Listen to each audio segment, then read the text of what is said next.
देखो, सो सिविक का एक सबसे इंपॉर्टेंट टॉपिक है। क्या टॉपिक है हम लोग का? Fundamental duties. तो फंडामेंटल ड्यूटीज में इस तरीके का क्वेश्चन आएगा, discuss the legal status of fundamental duties. यानी फंडामेंटल ड्यूटीज का क्या लीगल स्टेटस है, लीगल क्या प्रोविजंस है, उसको लेकर जो है क्वेश्चन आ सकता है। ये क्वेश्चन अगर आए भी क्वेश्चन ना, तो ये क्वेश्चन लगभग लगभग 15 मार्क्स में क्वेश्चन आएगा। और 10 मार्क्स में ये कर सकता है कि right a short note on the list of fundamental duties, यानी जो फंडामेंटल ड्यूटीज, जो 11 तरीके का जो फंडामेंटल ड्यूटीज है, उसमें कुछ तुमको बोल देगा 10 मार्क्स का कि वो क्या क्या है, उसका ऑब्जेक्टिव्स क्या है, ये तमाम बातें जो है, उसका फीचर्स क्या है, ये सब कुछ पूछ देगा। सब लोग पढ़ते हैं, समझते हैं कि फंडामेंटल ड्यूटीज क्या होता है। सबसे पहले यहाँ पे legal status of fundamental duties जब आएगा तो हम लोग लिखेंगे कैसे? सबसे पहला होगा इंट्रोडक्शन। सबसे पहले होगा कि फंडामेंटल ड्यूटी होता क्या है। सो fundamental duty is basically the obligation set by the constitution towards the towards the country.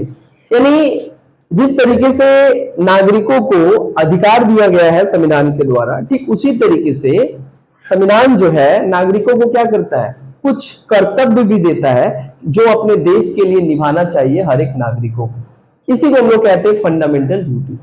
अब बात आता है कि फंडामेंटल ड्यूटीज जो है कुछ ऐसे ड्यूटीज होते हैं हम अपने देश के प्रति जो है हमें निभानी चाहिए, जिससे जो है देश का जो देश का डेवलपमेंट में और देश को आगे बढ़ाने में जो है काफी ज्यादा हेल्पफुल होता है वो ड्यूटी। और हर एक नागरिकों को मिलकर क्या करना चाहिए? ड्यूटी परफॉर्म करना चाहिए। जैसे कि क्या होता है कि एक सिंपल सा कॉन्सेप्ट है कि जैसे हम लोग लाइक माँ बाप हमारे जो है इतना कष्ट करते हैं, पढ़ाते हैं, लिखाते हैं, सारा खर्चा देते हैं। सो हमारा भी एक दायित्व तो बनता है कि वो अधिकार तो दे ही रहे, पढ़ने लिखने का अधिकार दे रहे, कहीं जाने का अधिकार दे रहे, घूमने का अधिकार दे रहे, हर कुछ दे रहे हैं। सो क्या हमारा दायित्व तो नहीं बनता है कि जो इतना अधिकार दे रहे हैं उनके प्रति हमारा कुछ दायित्व तो बनता है, तो हमारा कुछ ऑब्लिगेशन बनता है, तो कि एटलीस्ट कुछ ना हो तो एटलीस्ट उनके पैसा को बर्बाद न जाने दे, कुछ ना हो तो एटलीस्ट जो है लाइक उनका जो भरोसा हमारे ऊपर है उस भरोसा को तोड़े ना। एटलीस्ट कभी ऐसा ना हो कि मेरे कारण उनको कभी बेइज्जती फील होना पड़े। ये हमारा एक ऑब्लिगेशन, ये हमारा एक ड्यूटी है।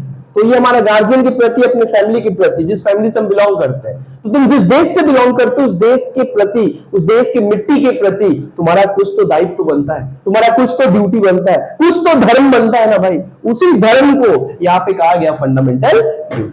अब गजब बात यह है कि फंडामेंटल ड्यूटी जब भारत का संविधान बना ना, तो उस समय भारत के संविधान में नहीं था। मतलब original constitution does not offer fundamental duty to citizen. यानी जो मूल संविधान जब 1950 में बनकर तैयार हुआ, तो हमारे जो संविधान निर्माता थे, जो फ्रेमर्स थे भारत के संविधान बनाने वाले, उन लोग को इतना नेसेसिटी नहीं लगा कि फंडामेंटल ड्यूटी जोड़नी भी चाहिए, क्योंकि उन लोग का मानना था कि अरे भाई, अगर संविधान अगर आपको क्या करता है? अधिकार दे रहा है, फ्रीडम दे रहा है, राइट दे रहा है, आपको महफूज रख रहा है देश में, आपके डेवलपमेंट का सब कुछ दे रहा है, तो आपका कर्ज क्या है? आपका वो कर्ज है ना, वो कर्ज तो आप उतारोगे ना। किस तरीके से उतारोगे? देश के संविधान में आस्था रखकर। किस तरीके से उतारोगे? देश के कानून, देश के जो राष्ट्रीय फ्लैग है, एंथम है, उसको रिस्पेक्ट करोगे, हमेशा देशभक्ति का, तुम्हारा देश के लिए खड़े रहोगे हर कंडीशन में। ये तो एक नॉर्मल चीज होता है, ये लिखने की क्या बात है? वो ये क्या लिखने की बात है कि जो बड़े आए तो उनका पैर छूना चाहिए? लिखने की बात नहीं है, ये एक संस्कार होता है, एक व्यक्ति का बुद्धि होता है कि मेरा क्या लाइक मेरा क्या दायित्व बनता है। अगर हम छोटे हैं और कोई घर में आए हैं बड़े, तो उनका पैर छूना ये बचपन में सिखाया जाता है, ये संस्कार है जो बचपन में सिखाया जाता है माँ बाप के द्वारा। लेकिन जब हम बड़े हो जाते हैं तो उस टाइम पे आपको माँ बाप बोलते भी नहीं है ये पैर छू। वो तुम्हारा बुद्धि के ऊपर, तुम्हारे कंसिस्टेंस पे डिपेंड करता है कि तुम छू रहे हो कि नहीं छू रहे। और पैर छूने से कुछ ऐसा बड़ा बात नहीं हो जाएगा, लेकिन बात ये है यहाँ पे संस्कार। तो यहाँ पे संविधान निर्माता 1950 में जब संविधान लिख रहे थे, तो संविधान में फंडामेंटल ड्यूटी को जोड़ते ही नहीं है, ऐड ही नहीं करते, क्योंकि उनको ऐसा लगता है कि ऐड करना उतना जरूरी नहीं है, क्योंकि लोग, सबको पता है नागरिक होने के नाते उनका कुछ कर्तव्य भी होता है। तो जो लिख कर करवाया तो फिर फायदा क्या? अब माँ बाप जो है तुमको फोर्स करे, चलिए तुमको पैर छूना चाहिए, तब फिर छूने का फिर मतलब ही क्या रहेगा? तो बोले ऐसा ही कुछ फंडामेंटल ड्यूटी और कर्तव्य भी है अपने देश के प्रति, जिसको लिखना जरूरी नहीं समझे हमारे उस समय के संविधान निर्माता। बट वो भूल गए कि ये भारत है। इस भारत के लोग लिखा हुआ चीज को तो मानते ही नहीं है, जो ना लिखा हुआ है उसको कैसे मानेंगे। और जो लिखा होता है वहां पर अपना बुद्धि लगाते हैं, है ना। थूकना मना है तो मना काट देते, थूकना है। एक ऐसा देश है जहां पे हर लोग जो है क्या करते हैं, हर लोग जल्दीबाजी में रहते हैं कि जल्दी जल्दी जाना है, बट कोई भी पंक्चुअल नहीं है। तो हम किस बेस से एक्सपेक्टेशन कर रहे हैं कि नहीं लिखेंगे तब भी उनका अंदर खुद का तो एक भावना होता है ना, खुद का तो एक समझदारी बुद्धि होता है ना, चेतना होता है ना। भैया भारत के लोगों में जितना सिविक सेंस है, इतना चेतना होता तो आज भारत यही रहता, आज भारत के लोग यही रहते, यही बात है। तो संविधान के निर्माता वो भारत के लोगों को अच्छे से समझ नहीं पाए। वो भारत को तो समझते थे लेकिन भारत के लोगों को नहीं समझते थे। उनके मन में ना ज्यादा लगता था कि भारत के लोग तो ऐसा है, विश्व गुरु के लोग है। विश्व गुरु के लोग जिस थाली में खाते उस थाली को गंदा करते हैं, विश्व गुरु के लोग है। नहीं, बाद में फील होता है। तो जब बाद में सरकार को फील होता है कि अरे भैया ड्यूटी तो नहीं है, तो लोग बोल रहे कि तुम बनाओ तब ना हम मानेंगे। तुम कानून बनाए नहीं हो, हमको ज्ञान दे रहे हो कैसा करना गलत है। कहां लिखा है गलत है? तुम लिखे हो संविधान में? तो भाई सरकार के पास क्या है, जो लोग बोल रहा है वो बोल रहा हाँ बात तो सही है, लिखा तो नहीं, तो बोला काहे बोल रहा। हम वही मानेंगे जो संविधान और कानून में दर्ज है, और वो संविधान और कानून में फंडामेंटल ड्यूटी तो दर्ज ही नहीं था। तो बाद में क्या हुआ, 1975 में जब हमारे देश में नेशनल इमरजेंसी आ जाता है, यानी इंदिरा गांधी क्या करती है 1975 से लेकर 1977 में जब देश में नेशनल इमरजेंसी लगा देती है, राष्ट्रीय आपातकाल लग जाता है, तो उस टाइम पे क्या होता है कि देश के लोगों के अंदर अजीब चीज देखा गया। राष्ट्रीय आपातकाल लगा हुआ है और घूम रहा है, राष्ट्रीय आपातकाल लगा हुआ है और चिल्ला रहा है कि हमको बोलने का अधिकार नहीं दिया जा रहा है, इस देश में आजादी नहीं। अरे भैया कैसे आजादी, कानून को नहीं मान रहे हो, देश के संविधान को नहीं मान रहे हो। तुम्हारा नागरिक होने के नाते तुम्हारा कुछ कर्तव्य तो है ना, लेकिन तुम वो कर्तव्य कहां निभा रहे हो। तो देखा गया कि उस समय 1975 और 77 के टाइम, जिस समय हमारे पूरे देश में नेशनल इमरजेंसी लगा हुआ था, आपातकाल संकट काल का समय था, तो उस टाइम पे जिस तरीके से एक सही और एक गुड सिटीजन, एक आइडियल सिटीजन को जिस तरीके से बिहेव करना चाहिए, देश को ध्यान में रखते हुए, देश को हमेशा देश की इमेज को ध्यान में रखते हुए, देश के संविधान, देश के गौरव, आइडिया को ध्यान में रखते हुए जो कर्तव्य करनी चाहिए वो लोगों की तरफ से नहीं आ रही। तब जाके सरकार को ये बात फील होता है कि नहीं यार, फंडामेंटल ड्यूटी लिख देना ही सही है, ताकि एटलीस्ट लिख देंगे तो शायद लोग माने, है ना। तो क्या होता है, इंदिरा गांधी का सरकार था 1975 के टाइम पे, तो इंदिरा गांधी क्या करती है, एक अमेंडमेंट लाती है। इस अमेंडमेंट का नाम है 42nd अमेंडमेंट एक्ट 1976। और ये कॉन्स्टिट्यूशनल अमेंडमेंट लाकर, यानी संविधान में कुछ जोड़ने के लिए अमेंडमेंट लाना पड़ता है। तो इंदिरा गांधी 1976 में 42वां संविधान संशोधन पार्लियामेंट में पेश करती है, और इसमें वो क्या करती है, फंडामेंटल ड्यूटीज को जो है कॉन्स्टिट्यूशंस में ऐड कर देती है ना। पहले तो था नहीं संविधान में, तो बाद में ये कौन सा अमेंडमेंट बहुत बार एग्जाम में पूछा जाता है, 42nd amendment act 1976। By this amendment the Congress government incorporated fundamental duty in the constitution.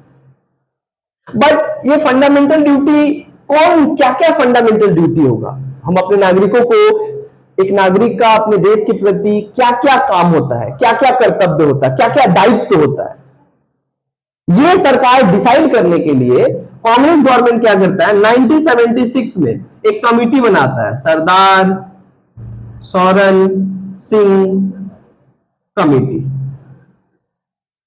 Sardar Swaran Singh committee एक कमेटी कांग्रेस पार्टी के द्वारा 1976 में सरदार सोरेन सिंह के नेतृत्व में एक कमेटी बनता है, और इस कमेटी को सरकार कहता है कि, और इसमें बहुत सारे एक्सपर्ट आते हैं, और एक्सपर्ट को कहता है कि एक अच्छे नागरिक का क्या कर्तव्य होना चाहिए अपने देश के प्रति, तुम मेरे को बताओ।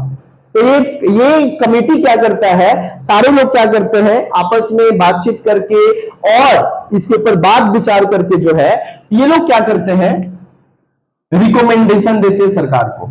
ये कमेटी क्या करता है, रिकमेंड करता है कि ये ड्यूटी जो है एक नागरिक का अपने देश के प्रति होना चाहिए। तो सरदार सौरन सिंह कमेटी जो है रिकमेंडेड 8 ड्यूटी। कितना ड्यूटी रिकमेंड करता है? 8 duty recommended by the Sardar Swaran Singh committee कि ये 8 ड्यूटी जो है भारत के हर एक नागरिकों का कर्तव्य होनी चाहिए अपने देश के लिए।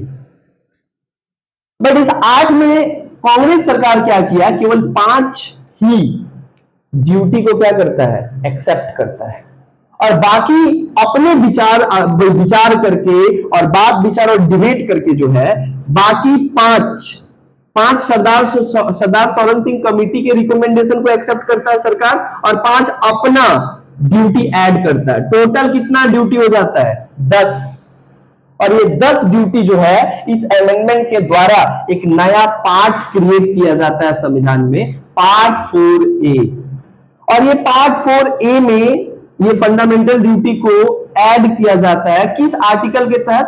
एक नया आर्टिकल तैयार किया जाता है 51A संविधान में, और इस तरीके से fundamental duty became the part of the constitution. तो इस तरीके से देखा जाता है कि जब कांग्रेस सरकार के द्वारा फंडामेंटल ड्यूटी को फाइनली जब संविधान में जोड़ा गया तो उस टाइम पे टोटल कितना ड्यूटी था? 10। उस समय 10 ड्यूटी सेट किया गया कि हर एक नागरिकों को कितने ड्यूटी निभाना चाहिए अपने सरकार अपने देश के लिए? 10 ठोक निभाना चाहिए। अब बात आता है कि ये फंडामेंटल ड्यूटी का आइडिया कहां से आया कि देश के नागरिकों का अपने देश के प्रति कुछ कर्तव्य होता है। ऐसा ड्यूटी हमारे देश में नहीं था। सो ये ड्यूटी का जो आइडिया है, फंडामेंटल जैसे राइट्स का आइडिया अमेरिका से आया था, उसी तरीके से फंडामेंटल ड्यूटी का आइडिया ये आया था एक्चुअली कहां से? रसिया से। उस समय कहा जाता था USSR, United States of Soviet Russia. यानी the idea of fundamental duty is derived from the USSR constitution. यानी रसिया के संविधान से जो है ये फंडामेंटल ड्यूटी का आइडिया हम लोग लिए थे, और उसके बाद हम लोग अपने देश में भी इसको क्या किए? जोड़ दिए। हालांकि ओरिजिनली कॉन्स्टिट्यूशन में फंडामेंटल ड्यूटी का कोई जिक्र नहीं था, लेकिन 1975-77 के समय सरकार को ऐसा महसूस होता है, फील होता है कि ये हमारे जो फ्रेमर्स थे उन लोगों ने क्या किया है, जो मिस्टेक किया है, जो भूल गए हैं जोड़ना, वो हम लोग क्या करेंगे? ऐड करके संविधान को जो वो भूल गए हैं उसको हम लोग क्या करेंगे? ठीक करेंगे। और यही इंदिरा गांधी करती हैं, फंडामेंटल ड्यूटीज को अमेंडमेंट करके जोड़ देती है। अब जैसे ये जोड़ देती है तो आगे चल के ये 10 ड्यूटी होता है, बाद में इस ड्यूटी में एक और ऐड हो जाता है। तो टोटल कितना ड्यूटी है? कितना टोटल ड्यूटी कितना हो गया? 11। इसलिए आज तक कितना ड्यूटी है? 11। There are 11 fundamental duties in Indian constitution, which means that every citizen of India should perform the 11 obligation towards the country। हमारे हर एक नागरिक का 11 कर्तव्य होता है अपने देश के प्रति निभाने का। अब 11 कर्तव्य क्या है इसके बारे में हम लोग जिक्र करेंगे, लेकिन थोड़ा फंडामेंटल ड्यूटीज को और अच्छे से समझ जाते हैं। बट ये जो 11th ड्यूटी है ना, जिसको, और एक और बात है, हमारे संविधान में जो है जो फंडामेंटल ड्यूटी है उसको अल्फाबेटिकल ऑर्डर में डाला गया है। यानी ABCD, ऐसा नहीं है 1 2 3, ऐसा नहीं है ABCD ऐसे करके 11th है, और 11th को K कहते हैं। जो के ड्यूटी जोड़ा गया, ये कब जोड़ा गया? ये भी एक अमेंडमेंट करके जोड़ा गया। 86 अमेंडमेंट एक्ट 2002 में इसको जोड़ा गया। इसमें क्या जोड़ा गया? लास्ट में 11th जो के है ड्यूटी, उसमें क्या जोड़ा गया? उसमें जोड़ा गया कि दैट एवरी पेरेंट्स, ये ड्यूटी दिया गया पेरेंट्स को। ये देखो भाई, it shall be the duty of every parents to send their children for education under the age between 6 to 14 years. यानी 6 साल से 14 साल तक के जो बच्चे हैं उनके पेरेंट्स का कर्तव्य होता है कि बच्चों को क्या करे? स्कूल भेजे, क्योंकि उस समय हमारे देश में लिटरेसी रेट का स्थिति बहुत बेकार था। और लिटरेसी रेट तो था ही नहीं हमारे देश में। स्कूल था लेकिन बच्चे नहीं थे, टीचर तो थे लेकिन बच्चे नहीं थे। सिचुएशन बहुत खराब था क्योंकि उसमें गरीबी बहुत पीक पे था। तो इतने में ज्यादा हमारे समाज के और लोग इतने गरीब थे कि बाल बच्चा को पढ़ाएंगे कैसे? खाने का पैसा नहीं होगा, पढ़ाएंगे क्या? तो वो क्या करते थे, अपने साथ जहां पे काम करने जाते थे ना, तो अपने बच्चों को भी लेकर जाते थे ताकि वो भी कुछ काम करे, और जो पैसा मिलेगा, खाना मिलेगा तो खाना खा पाएंगे। उन्हें उतना नहीं था कि पहले जिए तब तो पढ़ाई, पहले तो अपने को सर्वाइव करना बहुत इंपॉर्टेंट है, उसके बाद दूसरा स्टेप होता है पढ़ाई। तो बाद में सरकार बोला कि भैया हम मिड डे मील खिला दिए हैं, भैया हम 6 से 14 साल तक के बच्चों को मुफ्त में शिक्षा देंगे, आपको पैसा देने की जरूरत नहीं, आप भेज दीजिए, खाना भी मिलेगा, मेडिकल ट्रीटमेंट भी होगा, एजुकेशन मिलेगा, सब कुछ होगा, आपको 1 रुपया नहीं देना, बस आपको भेजना है। तो ड्यूटी जोड़ दिया गया कि आप नारा देते हो कि भारत विश्व गुरु बनेगा, ऐसी विश्व गुरु बनेगा जिसका कोई लिटरेसी रेट नहीं है, जहां पे पढ़ाई लिखाई की संख्या ही इतना कम है, वहां पे आप बोलते हो देश आगे बढ़ेगा। कैसे आगे बढ़ेगा? किसी भी देश का सबसे इंपॉर्टेंट चीज होता है एजुकेशन। अगर शिक्षा का जो परसेंटेज है, वहां पे इनरोलमेंट का परसेंटेज अगर हाई है, यानी आपके सारे बच्चे पढ़ रहे हैं, और पढ़ रहे हैं तो क्या करेंगे, एक ना एक दिन प्रोडक्शन करेंगे, एक ना एक दिन वो प्रोडक्टिव एक्चुअली एजुकेशन ले रहे हैं, क्वालिटी एजुकेशन ले रहे हैं, स्किल बढ़ रहा है, उनके अंदर एबिलिटी बढ़ रहा है, कैपेबिलिटी बढ़ रहा है, तो ये आगे जाकर देश के लिए काम आएंगे, है ना। तो इसके लिए क्या किया गया, यहाँ पे 11th राइट्स 11th ड्यूटी जोड़ा गया। आगे बढ़ते हैं, अब बात करते हैं थोड़ा फंडामेंटल ड्यूटीज के बारे में। फंडामेंटल ड्यूटीज जो है ये फंडामेंटल राइट से थोड़ा अलग है, हटके है। फंडामेंटल राइट्स क्या होता था, संविधान के द्वारा भारत के नागरिकों को दिया गया था, और नागरिकों के साथ साथ जो नॉन सिटीजन थे यानी एलियन, जो फॉरेनर थे, उनको भी कुछ अधिकार फंडामेंटल ड्यूटीज में मिल जाता है। यानी fundamental rights are granted by constitution to citizen and non citizen both. कुछ राइट्स नॉन सिटीजन नहीं इंजॉय कर सकते हैं, लेकिन बाकी कुछ राइट्स क्या कर सकते हैं, नॉन सिटीजन भी इंजॉय कर सकते हैं। समझ में आ रहा है हम क्या बता रहे हैं? लेकिन फंडामेंटल ड्यूटी में ऐसा नहीं था। Fundamental duty is granted by constitution to citizen of India, यानी ओनली सिटीजन ऑफ इंडिया। यानी फंडामेंटल ड्यूटीज यानी जो मौलिक कर्तव्य है, देश के लिए जो दायित्व है, वो केवल देश के नागरिकों का है, अन्य देश के नागरिकों का नहीं। बोला कहा अन्य देश के नागरिकों का हम ड्यूटी देंगे, वो क्या निभाएगा हमारे देश के खिलाफ, वो क्या हमारा देश के विकास में वो हमारा सहायता करेगा। हम उसको फ्रीडम दे रहे हैं, नहीं दे रहे हैं। हमारे देश के नागरिक कौन है, हम लोग। तो हम लोग ही ना देश को आगे बढ़ाएंगे और देश के लिए कुछ करेंगे। हम एक्सपेक्ट थोड़ी करेंगे कि कोई इंग्लैंड से आया हुआ है 10 दिन के लिए घूमने, वो हमारे देश का कल्याण करेगा। क्या करेगा? बात सही है, वो अपने देश के लोग ना अपने देश को आगे बढ़ाते हैं, तो उनका ना ड्यूटी हुआ अपने देश के प्रति।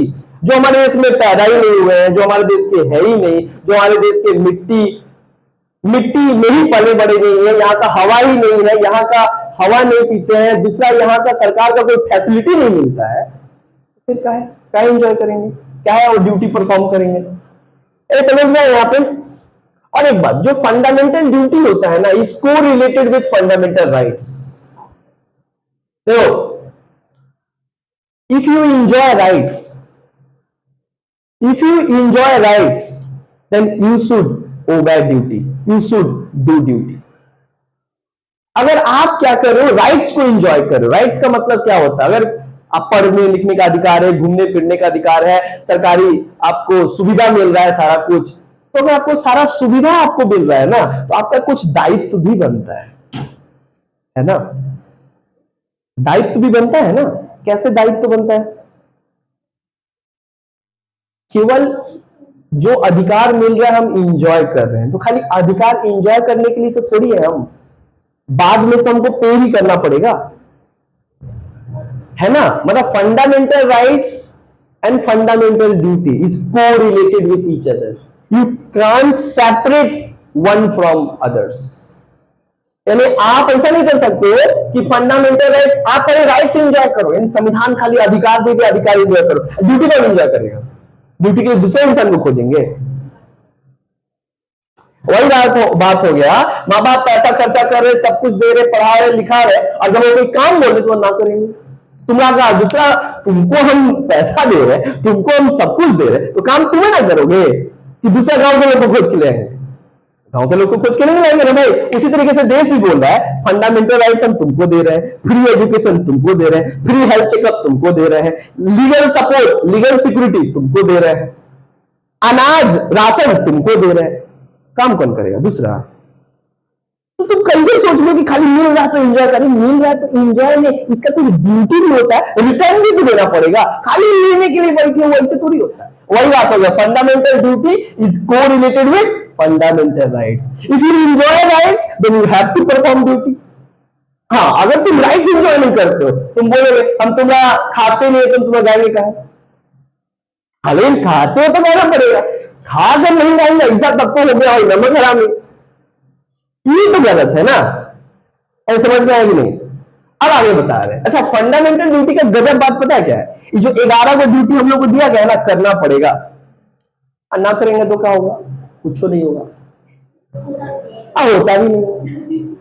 अब विराट कोहली, बोले हार्दिक पांड्या, ऐसा हार्दिक पांड्या हमारे झंडा को लेकर क्या हो गया, सूख गया, लोग बोला भाई disrespecting of the national flag, क्या हो गया, वो बोला एफआईआर करवा दी है, क्या हो गया एफआईआर से, there was no legal provisions in the constitution कि if anybody intentionally and unintentionally dignify and harm the image of national flag, then there was no, that parliament can take action, parliament can make law on it, but there was no law in India. There was one law, National Honor Act, जो बोलता है parliament punish कर सकता है, but fundamental duty क्या बोलता है, संविधान में जब इसको जोड़ा गया तो क्या बोला गया, तो बोला अच्छा मान लीजिए संविधान में हम फंडामेंटल ड्यूटी जोड़ दी 11 को, अगर कोई ना करेगा तो बोले कि अरे एक्चुअली फंडामेंटल ड्यूटी क्या है, नॉन जस्टिकेबल है। नॉन जस्टिकेबल मतलब नॉन इन्फोर्सेबल। नॉन इन्फोर्सेबल का मतलब होता है there was no legal action can be taken on anybody who refuse to obey and perform duty. Fundamental duties जो है, अगर कोई क्या करता है, नहीं फॉलो करता है, तो उसके ऊपर कोई लीगल एक्शन नहीं लिया जा सकता है। ये तो लिख दिया डायरेक्ट फंडामेंटल ड्यूटी में कि फंडामेंटल ड्यूटी क्या है, नॉन जस्टिकेबल है। नॉन जस्टिकेबल का मतलब होता है कोर्ट आपको पनिश नहीं कर सकता है। दूसरा, there was no legal action can be taken upon you if you not follow, if you not perform. आगे क्या बोल रहे हैं, नॉन जस्टिकेबल तो बोल ही दिया गया, यानी नॉन जस्टिकेबल का मतलब क्या हो गया कि कोई लीगल एक्शन नहीं लिया जा सकता है। ये तो संविधान में खुद ही लिख दिया गया है। तो जब कोई लीगल एक्शन नहीं लिया जा सकता है तो एक और बात होता है कि काहे मानेंगे, हमारा देश के लोग क्या करते हैं, ये कोई चीज इसीलिए करते हैं या तो मजबूरी में या तो अच्छा लगता है तब करते हैं। तो काम तो किसी को अच्छा नहीं लगता, बैठ के पैसा है ठीक है, बैठ के सब है ठीक है, काम करना पड़ जाए तो आफत आ जाता है। काम करना कोई नहीं चाहता है, हाँ लेकिन सैलरी पाना सब चाहता है। तब बताया गया कि भाई फंडामेंटल ड्यूटी नॉन जस्टिकेबल, यानी ना करेंगे तब वो कुछ ना होगा, फिर काहे करें, हाँ अपना एनर्जी लगाएंगे, क्या जरूरत है, खड़ा होने का नेशनल एंथम हो रहा है तो। देखो इसका मतलब क्या है, whether you perform the duty और not it fully depends on you. There was no legal provision, there was no legal binding force कि तुमको मानना पड़ेगा। फंडामेंटल राइट्स, अगर कोई तुम्हारा फंडामेंटल राइट्स को अगर क्या करता है, वायलेट करता है, फटाक देना तुम कोर्ट में जा सकते हो, कोर्ट क्या करेगा, डायरेक्ट एक्शन ले लेगा, यानी वहां पे लीगल राइट्स है, जस्टिकेबल है, इनफोर्सेबल है, बट ये तो नॉन जस्टिकेबल है। Fundamental right duty is not legal, non legal, non enforceable, court law इसके ऊपर कोई एक्शन डिसीजन नहीं ले सकता। यानी क्या होता है, फंडामेंटल ड्यूटी इज मोरल और सिविक ड्यूटी। क्या होता है, मोरल और सिविक ड्यूटी। यानी फंडामेंटल ड्यूटी क्या है, मोरल ड्यूटी है और सिविक ड्यूटी है। And what is the meaning of moral, what is the meaning of morality. Morality का मतलब होता है नैतिकता, और नैतिकता का मतलब क्या होता है, मोरालिटी मीन्स, फंडामेंटल ड्यूटी को कहा गया वो मोरल ड्यूटी है। Moral duty, some part of fundamental duties are moral and some are the civic. Moral का मतलब क्या होता है, it depends on your consciousness whether you want to perform it or not. If your consciousness thinks कि that we have to perform it, then आप perform करो। अगर आपका कॉन्शियसनेस, आपका दिमाग, आपका मन कहता है नहीं करेंगे, मत करो। वही वाला बात है, इच्छा है तुम परफॉर्म करो, ना इच्छा है तो मत करो। तो हमारे देश में लोग क्या होता है कि जब कोई फोर्स नहीं है कि नहीं करेंगे तो नहीं होगा। देखो कॉलेज वाला को बुलाना होता तो डायरेक्ट बोलता है, ना होगा तो मार्क्स काट लेंगे, ना होगा तो ट्यूटोरियल तुम समझ लेना, असाइनमेंट में कोई मार्क्स नहीं मिलेगा, तुम समझ जाना, अब्सेंट हम कर देंगे। लोग डर के मारे जाता है, कारण ना हमारा अच्छा है कॉलेज में आएंगे, ना डर के कारण कि मार्क्स नहीं मिलेगा ना 25 मार्क्स, वो 25 मार्क्स या 35 मार्क्स ना मिलेगा तो ऐसे भी तो हम इतना तीर मतलब 30 मार्क का है नहीं कि 75 में 75 उठा लेंगे। तो वो तो हमारे जान है, फ्री फोकट में 35 मिल जाए एकदम चल जाने से, छोड़ भाई चल जाते, दूसरा काम बाद में कर लेंगे, सुत कर लेंगे, चल जाते, 35 मार्क्स मिल जाएगा। यहां पे तुम्हारा ऑप्शन नहीं है, तुम्हारा इच्छा के ऊपर है। नहीं, इधर इच्छा नहीं है, इधर जाना मैंडेटरी है। तो ये तो मैंडेटरी नहीं है, ये तो मोरालिटी मतलब क्या है, तुम्हारा इच्छा पे है। तो हमारा इच्छा है तो रोजे ना जाए। अगर मेरा इच्छा से ही सब हो जाता है तो कौन चाहता है भाई सुबह उठना इतना झमेला करके जाना है, छोड़। लेकिन बात यह कि इच्छा से नहीं होता है ना सब कुछ। अगर ना उठे तो से मम्मी पहले उठ जाएगी, पैसा खर्चा करे खाली तुम लोग अलग वहां से है, घर पर रहेंगे तो 10 बात सुनेंगे, काम करना पड़ेगा। फिर सोचते इससे अच्छा तो है कि कॉलेजों में रहते तो ठीक रहता, एटलीस्ट काम ना करना पड़ता। फिर आते तो सबको लगा भाई बेटी पढ़ के आई है, खाना होना पहले मम्मी लेके रेडी, बेटी आ गई भाई पढ़ के आ गई, खाना वाना मार, उसके बाद बेटी खाना रखा है, उसके बाद अब फोन में चला ट्यूशन है बेटी, अब रात को आ रही है भाई बेटी कितना थक गई है, कुछ नहीं बोलता कोई इंसान, जानता घर में रहते ये दिन भर फोन में चला रही है। तो एक और कारण है कि मजबूरी में है कि एटलीस्ट सुनना ना पड़े तो चल जाए, लेकिन ड्यूटी में क्या है, छोड़ नहीं तो हमारा मर्जी पे तो ना करेंगे। देखो थोड़ा फोर्स होना चाहिए हर चीज पे, फोर्स अच्छा चीज होता है, खराब चीज नहीं होता है। कई बार क्या होता है कि अगर दबाव होता है कि नहीं करेंगे तो ये हो जाएगा, तो इंसान फियर के कारण कुछ कर लेता है। बट यहाँ पे क्या कोई फियर नहीं है, ना मानेंगे तो क्या होगा, पुलिस उठाएगा, उठाने का पावर ही नहीं है तो क्या करेंगे, समझ में आया। तो वही बात हो गया यहाँ। तो हम यहाँ पे क्या समझे कि फंडामेंटल ड्यूटी क्या होता है, मोरल होता है और सिविक ड्यूटी होता है। मोरल का मतलब होता है तुम्हारे ऊपर डिपेंड करता है, और सिविक का मतलब होता है बीइंग अ सिटीजन, नागरिक होने के नाते आपका ये कर्तव्य होता है। तो अब बात होता है कि नागरिकों तो दो नागरिक होता है ना, एक होता है नागरिक गुड सिटीजन, जो बड़ा ही देश के अंदर पेट्रोटिज्म भावना होता है, देशभक्त राष्ट्रभक्त, देश के लिए मर मिटने का भावना होता है, कुछ लोग का होता है।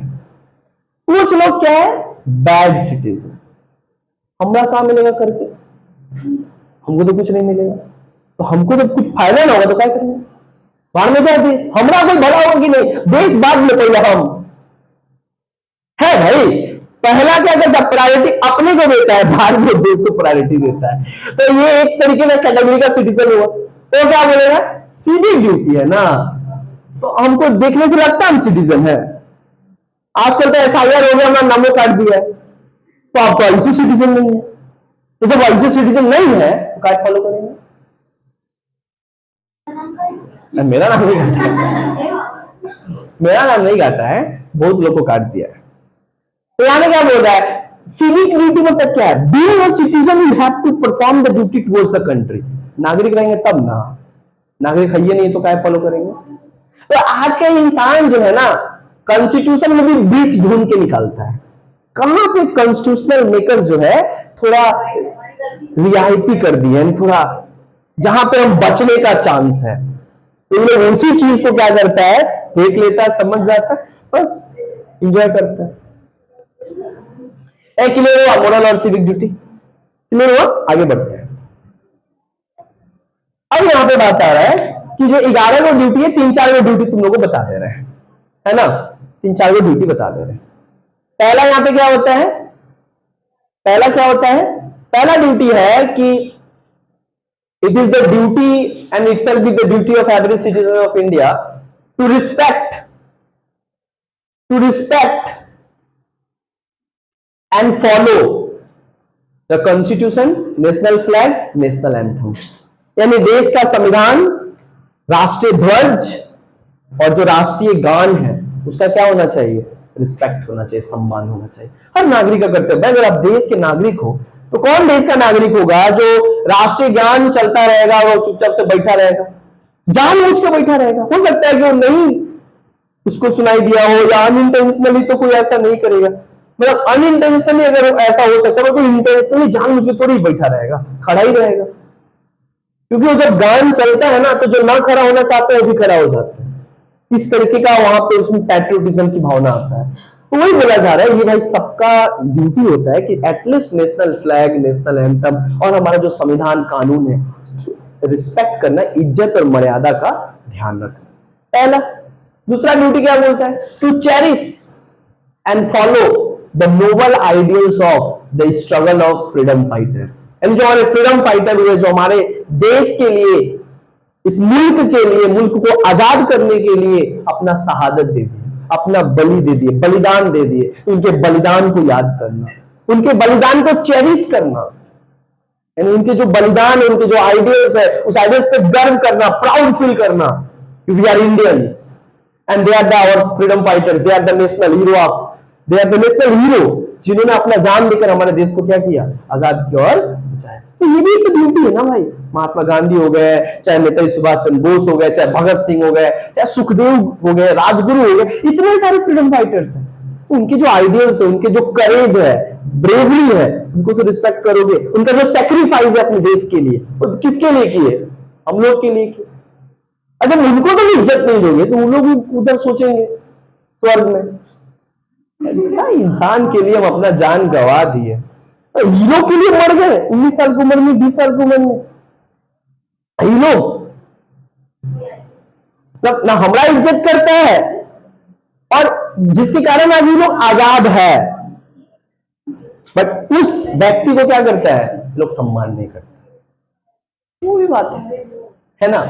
कुछ लोग कहते हैं आज की युवा, आज की जनरेशन जेनजी बदतमीज है।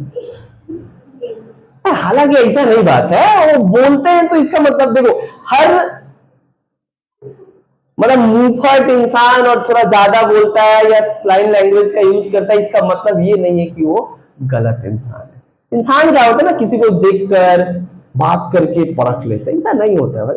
इंसान को परखना आज तक साइंस नहीं परख पाया, तुम कहां से परखोगे इंसान के बिहेवियर को, है ना। सो आगे बढ़ते हैं। तो यहाँ पे क्या है, 2-3 राइट हम बताएं, कुछ और भी है। एक और ये राइट है कि to uphold the sovereignty, unity and integrity of the country. हर देश का नागरिक का कर्तव्य है कि अपने देश की एकता, अखंडता और संप्रभुता को क्या करे, अक्षुण्ण बनाए रखे। यानी ऐसा कोई ना काम करे ना जिससे हमारे देश की यूनिटी टूटे, ऐसा कोई ना काम करे जिससे हमारे देश की जो संप्रभुता है उसके ऊपर कोई आंच आए, है ना। इन तमाम चीज के ऊपर जो है ऐसा कुछ न हो। इसके अलावा भी कई तरीके का राइट्स दिया गया, जहां पे बात किया गया to protect the dignity of women and public property.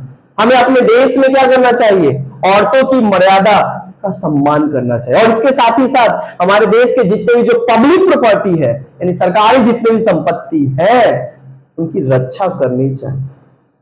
इसलिए जब कभी हमारे देश में दंगा होता है ना, और जब पब्लिक प्रॉपर्टी को नुकसान किया जाता है, सरकारी चीजों का नुकसान किया जाता है, चाहे वाहन हो, चाहे कोई बिल्डिंग हो, तोड़फोड़ किया जाता है, ये पूरा जो है गलत है।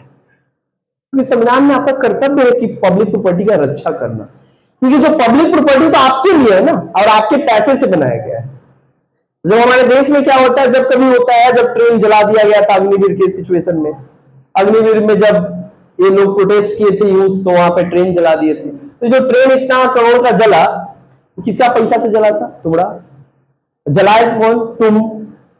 जलाने का मकसद क्या था कि सरकार को पता चला, अरे भैया सरकार थोड़ी बनाया है, सरकार तो हमारा से ही ना, तुम्हारे हम लोग से ही ना पैसा लेकर, टैक्स का पैसा से वो सारा चीज बना रहा है। तो नुकसान किसका हुआ? बोला सरकार का, अपना नुकसान करवाए ना।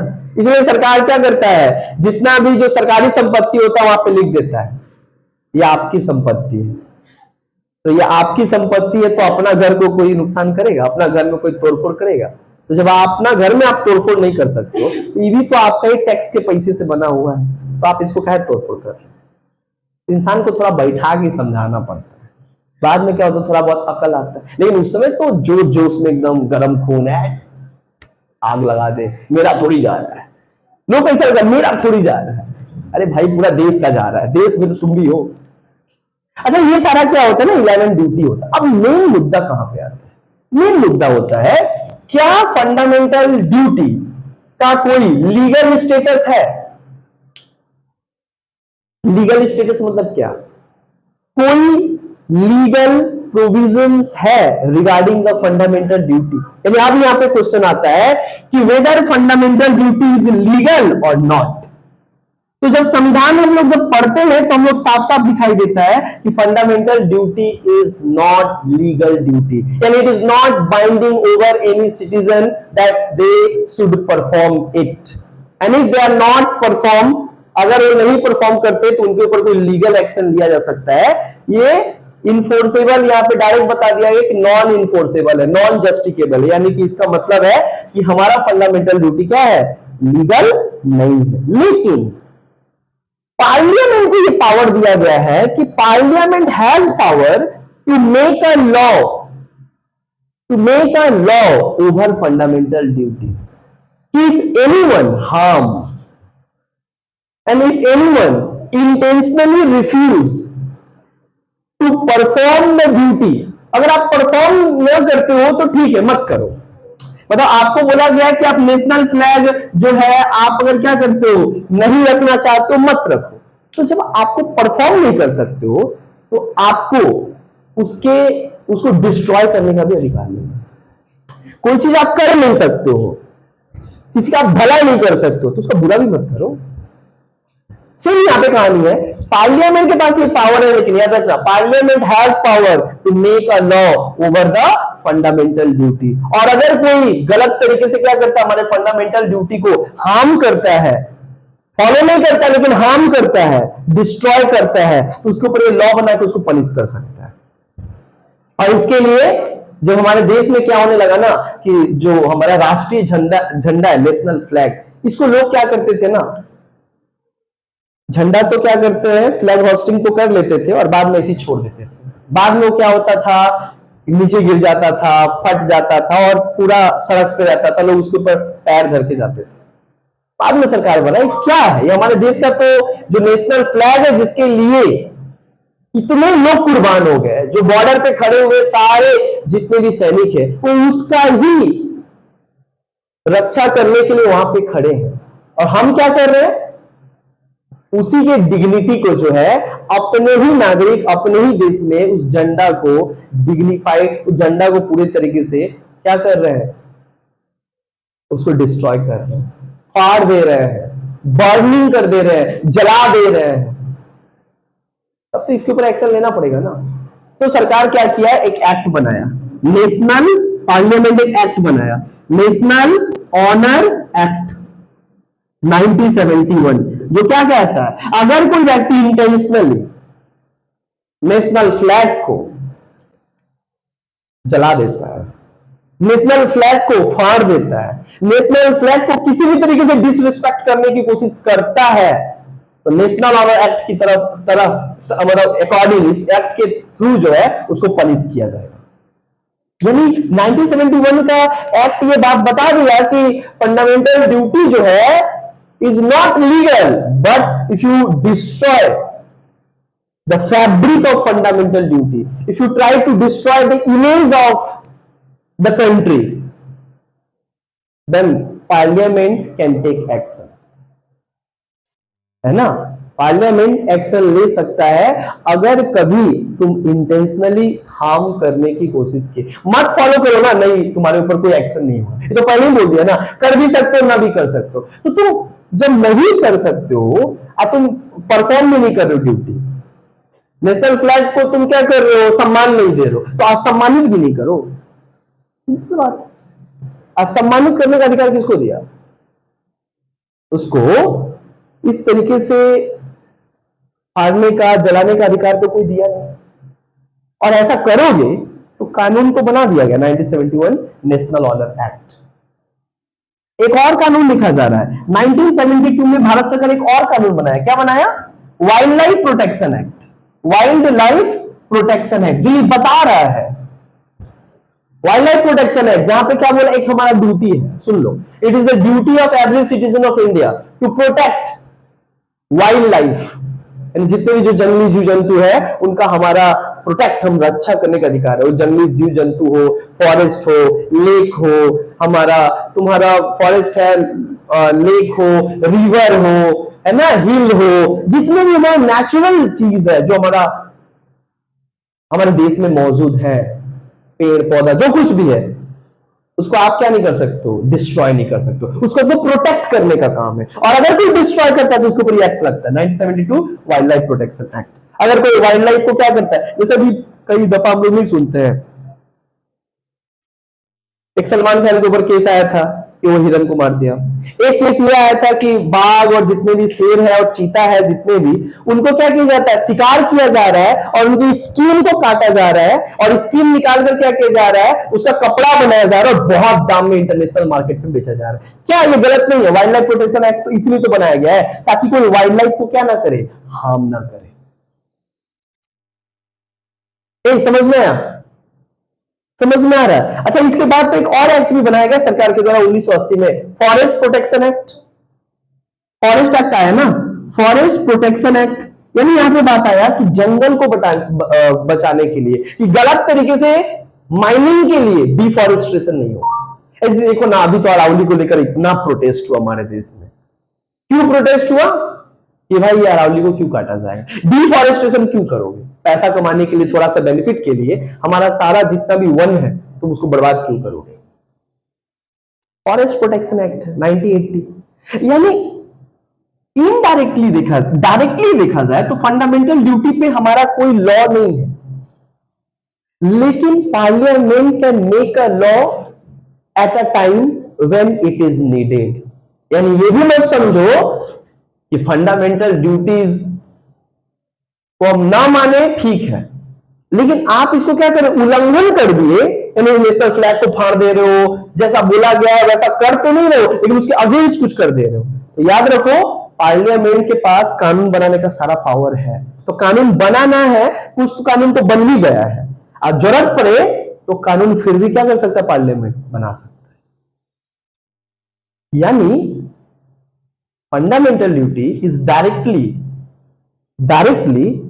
has no legal status, but it has indirectly fundamental duty has some kind of legal provisions, because constitution gives the power to the parliament to make a law on fundamental duty in order to protect the fundamental duty. And if any citizen intentionally try to destroy, then parliament can take action and parliament can make law, and through that law parliament can punish that person. समझ में आया? यानी directly कोई law नहीं है, लेकिन indirectly parliament पास तो power है ना। एक और यहां पे बात है कि हमारे देश में ये जो पार्लियामेंट को जो नॉन जस्टिफिकेबल किया गया ना, इसके ऊपर बहुत डिबेट हुआ। जब जोड़ा जा रहा था तो उस टाइम पे ये जो देखो, हम पता है ना, सरदार सोरेन सिंह कमेटी बना था, जो 8 गो क्या दिया था, रिकमेंडेशन दिया था। अपनाया कितना सरकार, 5 गो, 3 गो में से वो था, क्या था कि fundamental duty should be justiciable, यानी इसको मानना ही पड़ेगा लोगों को, अगर नहीं मानेंगे तो पनिशमेंट होगा, ये बात कहा था। यहां पे ये सरदार सोरेन सिंह कमेटी वो रिकमेंडेशन दिया था कि if anyone not follow the fundamental duty then it is a punishable offence, है ना, and the person has been punished and can be punished by the court. यानी कि क्या है, वो क्या बता रहा है, जस्टिफिकेबल बता रहा था, इनफोर्सेबल बता रहा था, जैसे फंडामेंटल राइट्स है। लेकिन बात है कि सरकार तो एक्सेप्ट ही नहीं ना किया, और सरकार का भी यहाँ पे कहना था यार देखो, ड्यूटी जो होता है ना, वो निभाने वाली चीज होती है। एक व्यक्ति के संस्कार, और इस देश में जो पला बड़ा है, उस देश के, इस देश, किसको देश से मोहब्बत नहीं होगा, किसको, जिस घर में इंसान पैदा होता है वो माँ से, बाप से, भाई बहन से, सबसे उसका एक लगाव होता है, एक प्रेम होता है। तो तुम जिस देश में पैदा हुए, जिस देश में तुम रहे हो, जिस देश ने तुमको पहचान दिया है, जिस देश में तुम रह रहे हो जिंदा, जो देश आपके लिए सब कुछ कर रहा है, तो उस देश के लिए आप इतना नहीं कर सकते कि नेशनल फ्लैग को रिस्पेक्ट नहीं कर सकते। जब नेशनल एंथम बजे तो खड़ा नहीं हो सकता। आपको कौन बड़ा हाथी घोड़ा बोल दिया गया कि लग आप नहीं परफॉर्म कर सकते? कौन बड़ा पैसा मांग लिया गया ड्यूटी के लिए? छोटा सा चीज है, कर ही सकते हो, है ना? ये बोलते हैं छोटा छोटा ये चीज जो है देश को आगे बढ़ाता है। एक देश का विकास लोगों के विकास के ऊपर, एक देश कितना बेहतर होगा इसके ऊपर डिपेंड करता है कि वहां के लोग कितने बेहतर है। तो अगर आप अच्छे तरीके से क्या करोगे, ये फंडामेंटल ड्यूटी को लोग अगर परफॉर्म करेंगे ना, तो इसका इंपॉर्टेंस क्या होगा? फंडामेंटल ड्यूटी को अगर लोग अच्छे तरीके से परफॉर्म करें तो एक चीज क्या आएगा कि राष्ट्रवाद की भावना आएगा, सैक्रिफाइस, पैट्रियोटिज्म, करेज, ब्रेवरी, जो क्या करेगा देश को पॉजिटिव अपलिफ्ट करेगा, है ना? तो ये चीज जो है बताने की कोशिश यहाँ पे किया गया। और फंडामेंटल ड्यूटी को जोड़ने का एक मकसद ये भी था ताकि लोगों को बेसिक अवेयरनेस हो कि एक नागरिक का क्या कर्तव्य होना चाहिए अपने देश के प्रति, ताकि एंटी नेशनल एक्टिविटी ना करे, एंटी नेशनल सेंटिमेंट का आइडिया उनके अंदर ना आए। इसके लिए जरूरी है कि उनके अंदर पैट्रियोटिज्म बढ़ो, है ना? जब आप देशभक्ति, राष्ट्रभक्ति हो तो आपको कोई क्या नहीं कर सकता, देश के खिलाफ भड़का नहीं सकता, समझे? इसलिए यहां पे फंडामेंटल ड्यूटी को दिया गया है। क्लियर हुआ?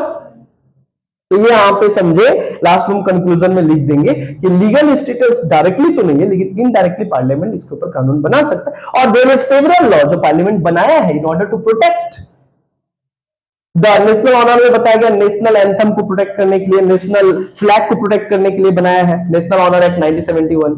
1972 में वाइल्ड लाइफ को प्रोटेक्ट करने के लिए बनाया गया। 1980s में, अच्छा ये 1980s लिखा है ना, अच्छा यहाँ पे 1980s में फॉरेस्ट प्रोटेक्शन एक्ट आया जहां पे फॉरेस्ट को बचाने के लिए किया गया।